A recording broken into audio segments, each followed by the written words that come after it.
Existem textos da Bíblia que parecem ter sido escritos hoje, mesmo tendo quase 2000 anos. E um deles é 2 Timóteo, capítulo 3. Mas o que choca é o alvo da mensagem. Muita gente pensa que Paulo estava descrevendo o Império Romano. Outros acham que ele falava do mundo pagão. Mas não. O mais perturbador é isto. Em 2 Timóteo 3, o apóstolo Paulo descreve a nossa geração. E ainda mais assustador.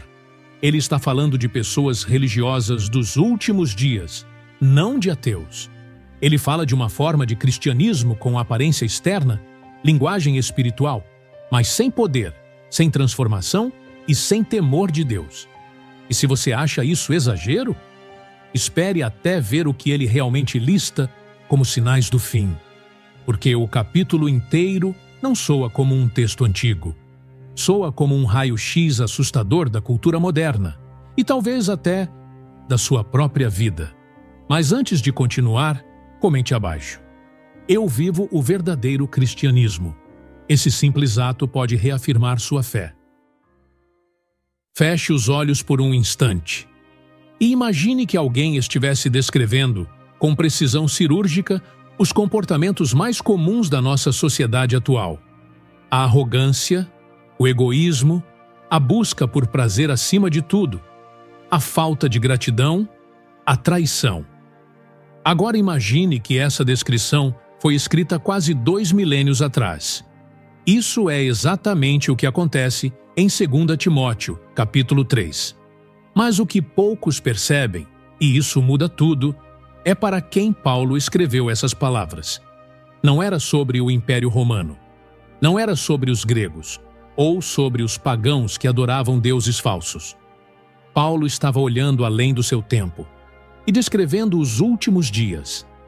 Em 2 Timóteo 3:1, ele começa dizendo: Sabe, porém, isto, que nos últimos dias sobrevirão tempos trabalhosos. A expressão últimos dias aparece em vários pontos do Novo Testamento e é usada pelos apóstolos não para falar apenas do fim do mundo, mas para designar o período entre a primeira e a segunda vinda de Cristo. Em Hebreus 1:2, lemos: Nestes últimos dias, Deus nos falou pelo Filho. E em Atos 2:17, Pedro declara com ousadia: E nos últimos dias acontecerá, diz Deus, que do meu Espírito derramarei sobre toda a carne. Ou seja, nós já vivemos esse tempo profetizado, e ele está se intensificando. Mais perturbador ainda é o fato de que Paulo está descrevendo pessoas religiosas. Como sabemos disso? Porque ele termina a lista dizendo: tendo aparência de piedade, mas negando-lhe o poder. Isso está em 2 Timóteo 3:5. Essas pessoas não são ateias, não são seitas ocultas. São indivíduos que falam de Deus, citam versículos, frequentam igrejas, mas não vivem a verdade do Evangelho.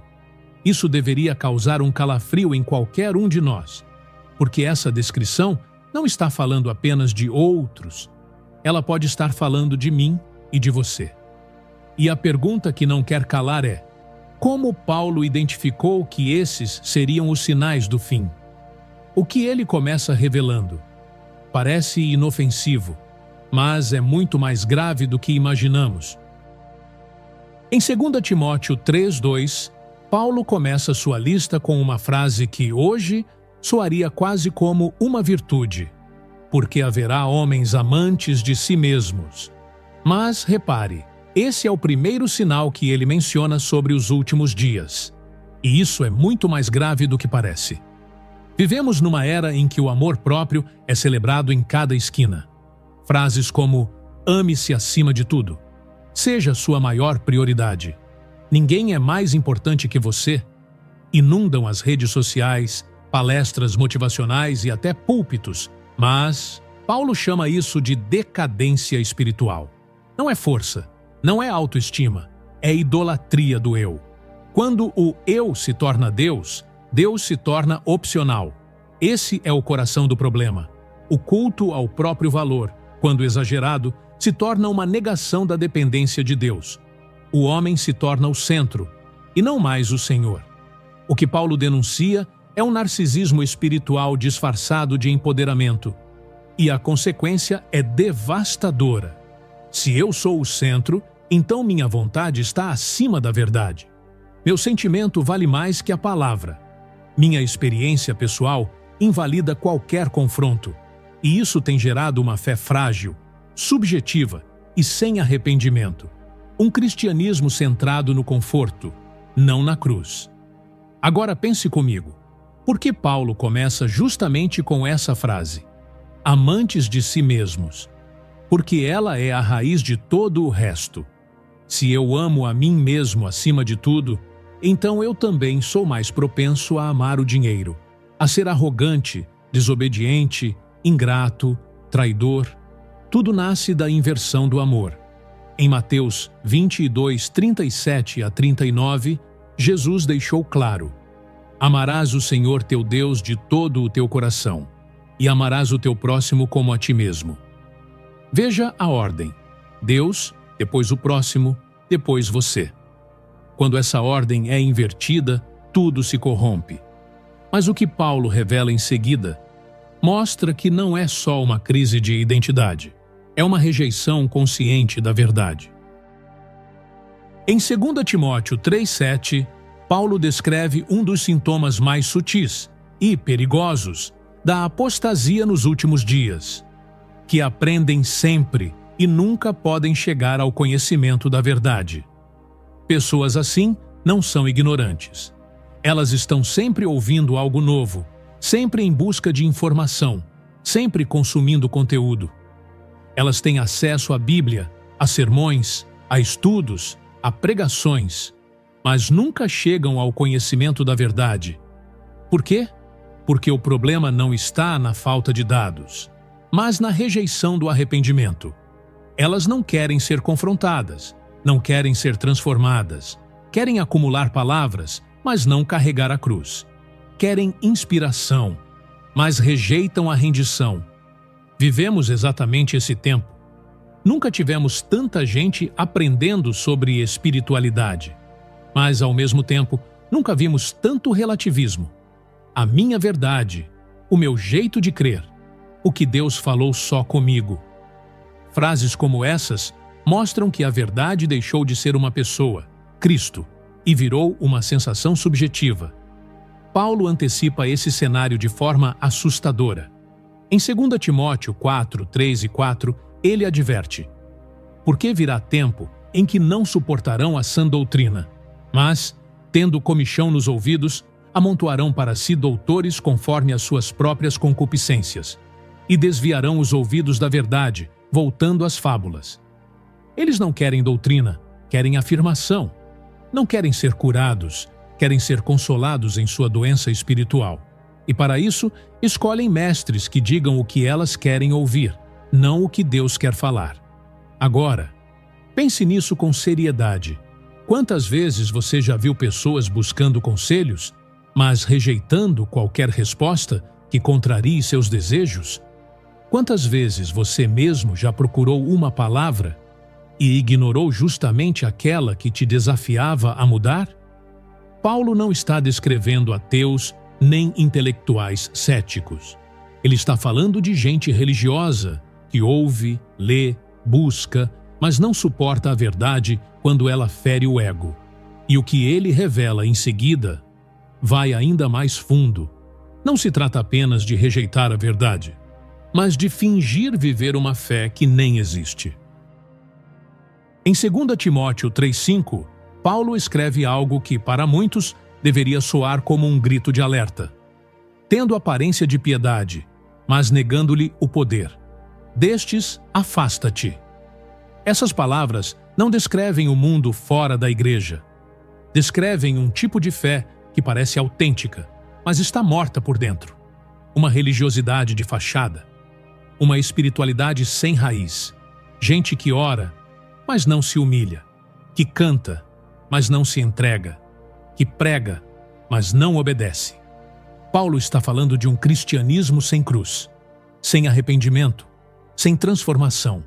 Um cristianismo de palavras certas, gestos corretos, mas com o coração longe de Deus. É importante entender o que ele quer dizer com aparência de piedade.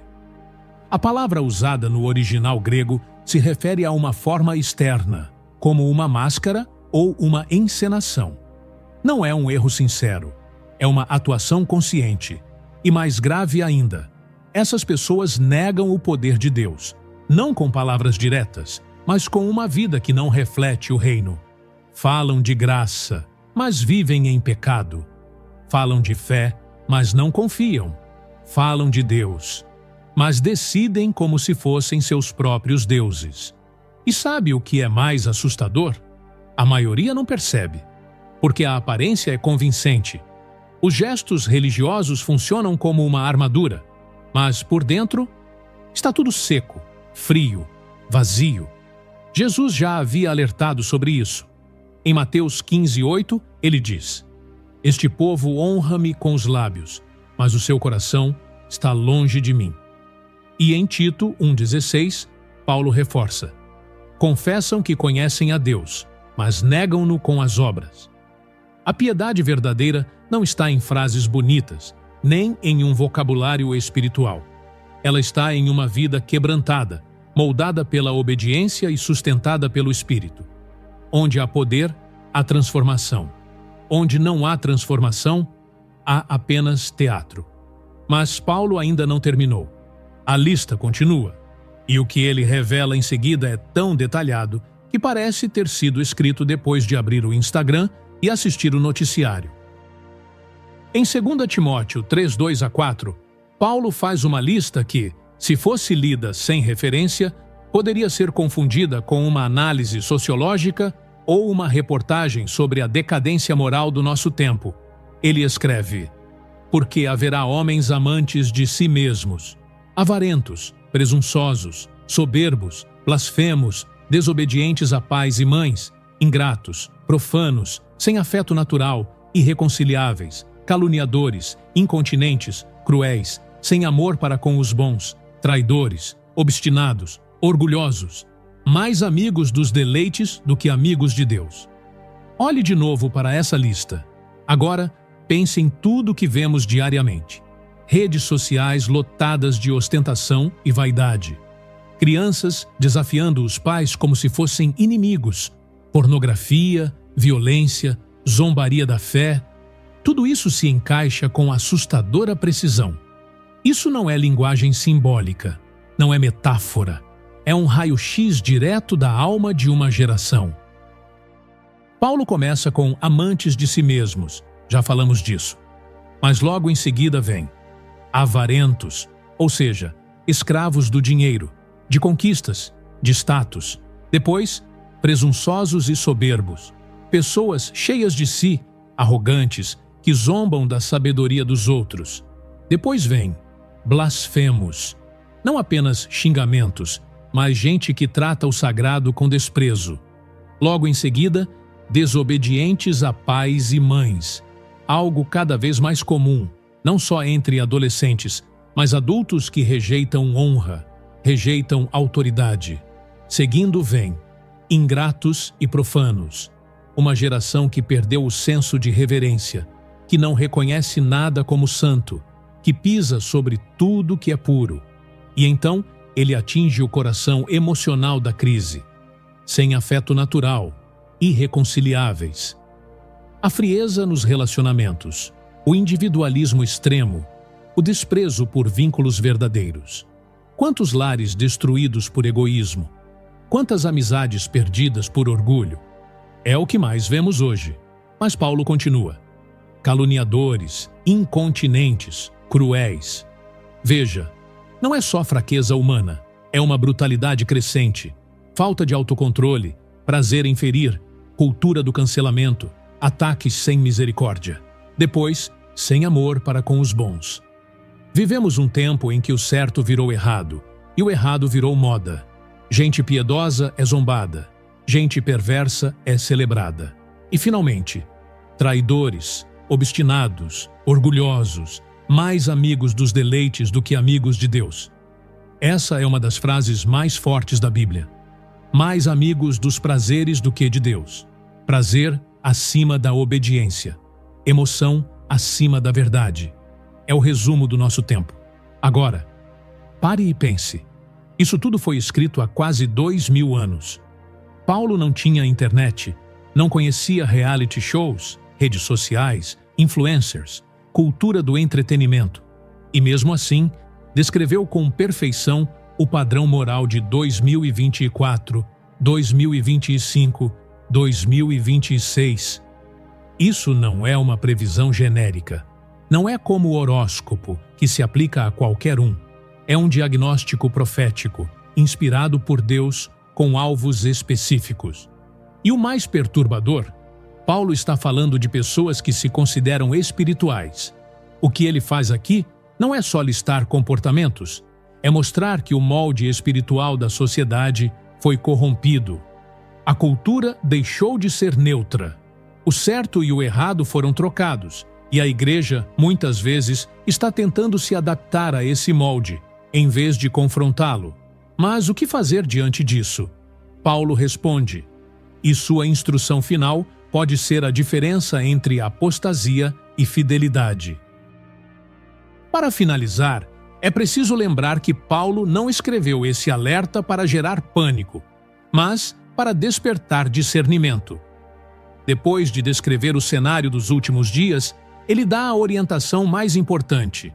Em 2 Timóteo 3,14, ele diz: Tu, porém, permanece naquilo que aprendeste e de que foste inteirado. Em outras palavras, não siga a multidão, siga a verdade. Ele também diz em 2 Timóteo 3,13, Mas os homens maus e enganadores irão de mal a pior, enganando e sendo enganados. O mal vai crescer, sim. A corrupção vai se espalhar. Mas a resposta do cristão não é se esconder. É permanecer firme na Escritura, no arrependimento, na obediência. A maior tragédia não é viver em tempos difíceis. A maior tragédia é perder a fé em tempos difíceis. E se essa mensagem falou com você, comente aqui embaixo. Eu quero viver a verdade, mesmo que custe tudo. Esse simples ato já é uma forma de declarar sua fidelidade a Deus. E se esse conteúdo te despertou, curta esse vídeo, se inscreva no canal e compartilhe com alguém que precisa ouvir isso. Alguém que talvez esteja preso à aparência, mas precisa voltar ao poder transformador do Evangelho. Não se trata de medo, trata-se de decisão espiritual, porque no fim, o juízo virá. Mas ainda há tempo para quem tem ouvidos para ouvir. Até o próximo vídeo, e que Deus te abençoe.